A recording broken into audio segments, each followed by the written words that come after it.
Hey guys, Scott from 6 Months Later Gaming here. We've got the Greg Miller. Just Greg Miller, don't worry. You probably don't even know who I am, it's fine. First up, I want to know Patreon. Yeah. You guys are deep into Patreon. Sure. Why is that the platform of choice? Oh, I mean, Patreon's the platform of choice for us because it's what made all this possible. There came a day when, because we've been doing YouTube on our own for a while, right? We were working at IGN, then going home at night doing the YouTube stuff. It started as just me talking to Colin with Nick and Tim filming it. Then we started the Game Over Greggy show. Everybody realized we were having a lot of fun with it. So it became a conversation of, what's the number everybody needs to do this full time? Like, what would you actually need to live in San Francisco, take care of your family, take care of your own bills, to do this and not work at IGN anymore? Thank you very much. And what happened was we sat down with those numbers and we were like, oh, well, we'll revisit this in 2 years because we're based on our subs and our views, we don't make enough through Google AdSense to actually make this be our living. And so that was all well and good. We were fine with that. We loved IGN, obviously. And we went to VidCon, learned about Patreon there. And that was the thing where it was like, okay, cool, let's rebrand and do Patreon and see what happens. And we did it, and we got $10,000 per month in the first 24 hours. And that's when we were like, wait a second, like our audience knows we have great jobs, but they love us so much they're willing to give us this support. So it became the conversation of, what if we bet on them the way they bet on us? And so what if we quit and we went and did this? Because you figure before this, I know it sounds weird to say before this, like it's been a decade of Patreon or something, but before this, like, how do you do that? How do you go out and start a business? You need to get a business loan, I guess, and do all these different things and like explain it to a banker what it is, and like how are you going to explain that? Well, we are 4 friends, sometimes 5, who sit around and talk about toilet paper. And they're like, well, no, we're not going to give you any money for that. Are you kidding me? This was the chance to say, we're willing to. We've heard you guys, the best friends, that you want to be a part of this and you like what we do. So are you down to support us this whole time? How important is it that you call your fans the best friends? I mean, for me, it's paramount. You know what I mean? Like, it's the most important thing because for me, coming from IGN, which I love, I got used to that, battered wife syndrome of like, hey, I've made something, I've worked on it, I've played this game, I'm proud of this review, I made up it new and I think it's really funny. And to put it out there and get back, you are fucking fat, your teeth are bad as they're combing your hair, like all these horrible things. And you're like, man, this is what the internet is. And what we found building our own and starting the Game Over Greggy show and doing all that stuff and me being in the comments at 6 a.m. every morning was the fact that like, no, we had this group, you know what I mean? Like Twitch was really helpful in this too of like, hey, there's this guy Zyger who's in here every time helping, and he wants to be a mod, so I'll mod him, and now he's being really helpful. And oh, Joey Noel is this person who's showing up. Oh my god, and like Sean Pitts rises from that, and it becomes this thing of, I always talk about anybody making internet content. There is the vocal minority that pops up and says, you suck, stop doing it, I hate you. And they usually are an egg on Twitter or some other graphic and fake name that doesn't, they're cowards. But then there's this silent majority that watches your content or consumes it when we were at IGN, enjoys it and leaves and goes about their day and doesn't worry about it. And when we started doing it smaller, we noticed that the silent majority that had been with us was now inclined to talk to us because suddenly it wasn't all the bad eggs talking, it was the good kids. And so when we were looking for that name on the Game Over Greggy show, the best friends made sense because we wanted to make a point of this, that number one, this is a positive place. You're coming here and you're accepted and we love you and you're a friend and it's great. Number two, like, best friends carry something with it. You think about your best friend, think about your best friend. Like, these are people that get your humor and enjoy you and want to hang out and just hang out and not do anything. Yeah. So the people who stop by for our content, they're like, oh, the topic starts at 15, like, you're not a best friend. You know what I mean? Like, don't even come back. Like, and it's not, don't come back, go fuck yourself. It's don't come back because this just isn't for you, and that's fine. Like, people always think that we're still trying to be IGN and get the biggest group and get the most people, and that's what they read into when we partnered with Rooster Teeth for the Let's Play Network. Yep. That's not the case, right? We still want it to be small, and we still want it to be people who are in because we have the luxury of being a boutique item, and we love that. I love that approach. Thank you. As far as creating the Patreon, what are some of your tips for someone out there like myself, if I was going to go and do that? What are some of your tips that things you have to do to have a successful Patreon? As far as, I don't know, is it giveaways? Is it multiple tiers? Sure. Or what is it? For us, what we've learned is that it's not about the crazy tiers. You know what I mean? Like, we put in, like, when we first did it, we had a whole bunch that we've knocked out and gotten rid of, and milestones that we achieved and then just didn't do. And we talked to the audience this year especially, like, hey, we didn't do it because of X, Y, and Z. The long and short of it is, if you are creating content on the internet, there's no reason not to have a Patreon. Because it's the same thing even when we were at IGN, and I think that why it benefited us when we left, or not even left, when we were at IGN, I started this on Patreon, was the fact that it was finally a way to give to a creator you love. And we have this audience, I steal this from Bernie, and let me tell you, goddamn do I sound smart in interviews when I use this, and I'm not going to bullshit you guys, you know Bernie, but like when I just use it without Bernie, like in an audience that doesn't know Rooster Teeth. Bernie gave this speech at VidCon a few years ago, right after Laser Team got funded. And he came out and he's like, hey, I'm Bernie Burns from Rooster Teeth. And some people clap. He's like, a lot of you probably don't know who I am. That's totally fine. We have this small community. When I say small community, he was like, I don't even know. We have this many YouTube subs, right? And of that, we have this many paying subs on roosterteeth.com as the first program, which it wasn't called then.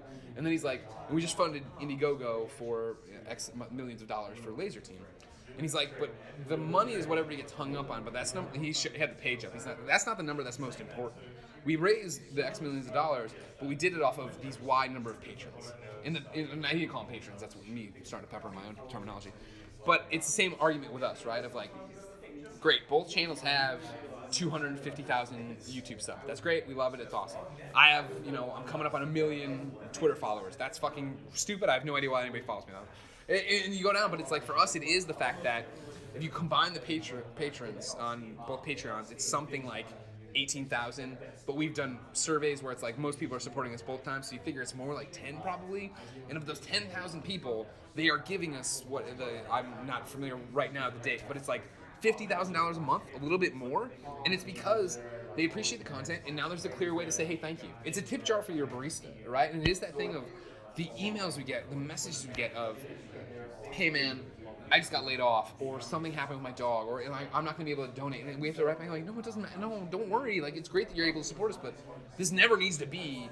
You don't have to worry about us. We're going to be okay. If we lose a lot of money, it's going to change things for us, but we don't need it. And so, to dial it back to you, and what you're saying is, if you're making internet content, have a Patreon, because it's a tip jar. It's a way to say it. And keep it simple of, you get the episodes early, you get this exclusive access, you get a video, you get a Q&A, like, even that said, though, like, again, we have 10,000 people who have access, we'll say, to both Patrons, and it's like, the early episode of Pete Hines I was looking at last night has, like, 1,100 views. Like, people aren't subscribing to our Patreon and giving us money because they want the content earlier. They're doing it because it's a way to give back to us and say, hey, thank you for the content you make. Was there much of a kickback or much anger from your fans when you started the second Patreon? No, this is, Colin always says it. He'll talk to anybody about it and be like, if I made the business decisions for this business, we'd be out of business. And it's the same thing with me where, like, when we were getting ready, we launched the original Kind of Funny Patreon. And the idea isn't, hey, we're going to leave IGN with this Patreon. It's over, blah, blah, blah. It just evolved that we launched it. IGN had problems with it, of course. We talked to them about it. And then it became this thing of like, well, we've seen what our audience believes in. They believe in us. We can go do this. And so it's like, we want to go try that out. We want to go do that. And so then there was the internal argument of like, well, do we just keep it all at patreon.com/kindoffunny, or do we make a second Patreon? And I was I wanted to keep one. I like the simplicity of it. And I don't like the fractured message of, you watch us on Twitch, you can get us on this Patreon, you can get us on that Patreon, you can get us on this YouTube, you can get us on that, you know what I mean? That's why I was usually say kindoffunny.com.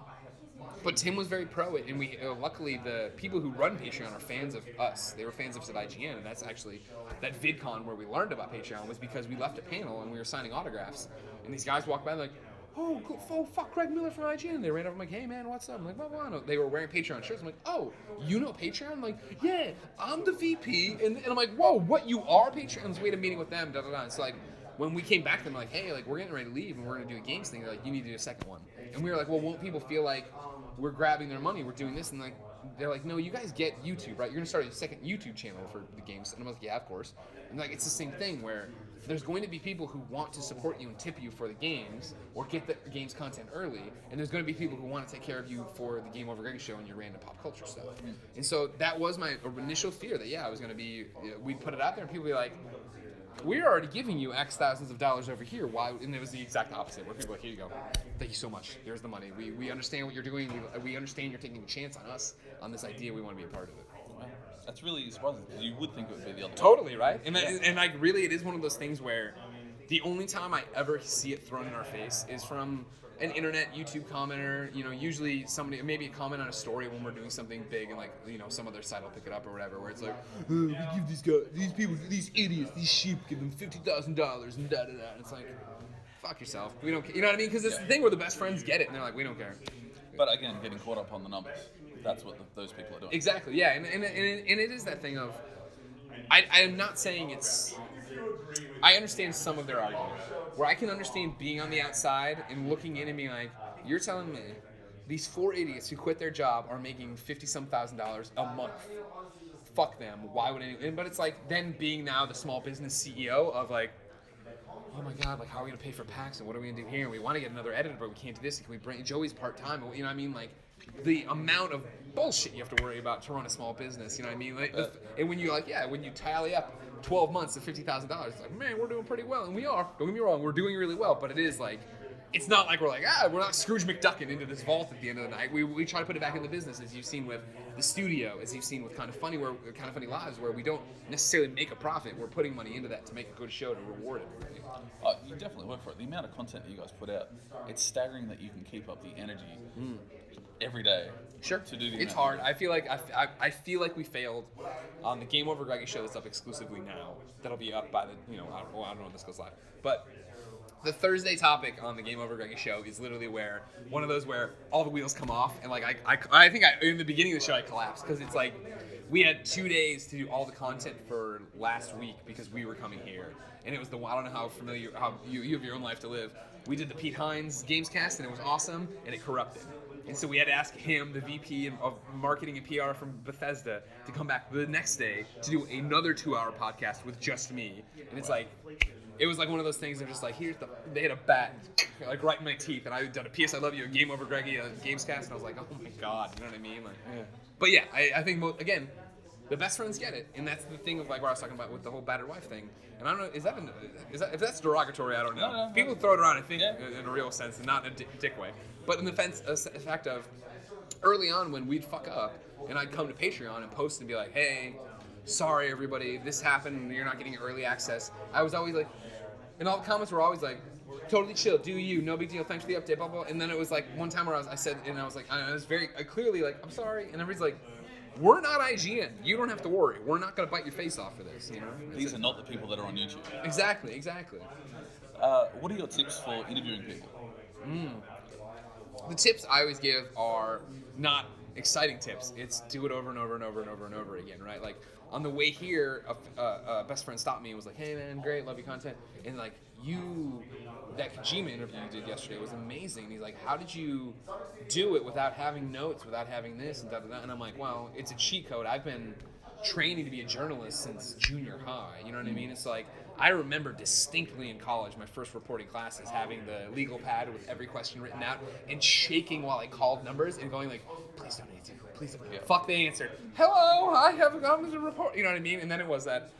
Got my degree, through a whole bunch of work, did a whole bunch of reporting there. Went to work for the paper there, Columbia Daily Tribune, and that was the real turning point for me, where suddenly it wasn't this loose idea that you're going to be a reporter. It was I had those phones with a long time ago, phones didn't look like this. They were like landlines, and I had that with like the ear rests, you know what I mean? Because it would be boom on, and I'm typing while I talk to somebody, or I'm out there writing, and I'm actively listening to what you're saying. Oh, you said a fun quote. I'm writing the quote. I'm keeping the facts, and then I'm also thinking about how to keep the interview going, how to keep talking to you. So I was talking about it like when I got to do Up at Noon, it was totally like, cool, all the work you had to do is gone. Now just talk to people. And so it is like I can talk to you and think about where my next question is and where I want to be in 10 questions. So we have to wrap up, but last thing I want to say. These fucking bastards. Last thing I want to say is I recently saw your Game Time with Bernie, and you retold the whole story about your cancer, all that stuff.